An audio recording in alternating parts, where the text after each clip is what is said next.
Welcome to After Hour, a podcast where a journalist retains a lawyer to solve societal problems. Because sometimes knowing why isn't good enough.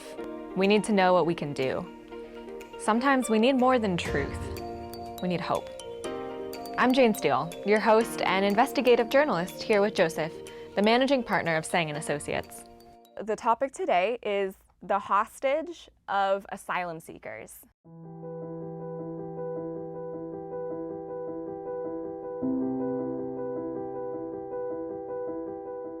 This particular case takes place in New York City at the New York City Port Authority bus terminal. There were 3 men involved in this criminal activity. Their most common little scheme was essentially to force victims into a taxi ride that they didn't need and didn't want so that they could get them alone in a threatening situation. This woman from Honduras, she was going to board a connecting bus to Connecticut, but one of the men approached her saying, "There's no bus." This man, Betancourt, called her sister and essentially said that, oh, your sister ended up in upstate New York and she's supposed to be in New York City and there's no bus to Connecticut. So he's lying to her.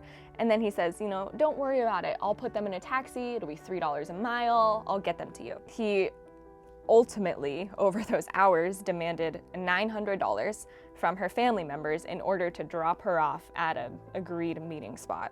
This had been going on for years, but this woman caught air that someone else had gone through a very similar situation. They actually took this information to the FBI and got these men apprehended. It goes almost without saying that people who are seeking asylum are doing so for really valid reasons. One party, I'd say the Democratic Party, wants to take in as many people as we can. And then the Republicans, they want to put the American public's need first. They value safety, the economy, our labor.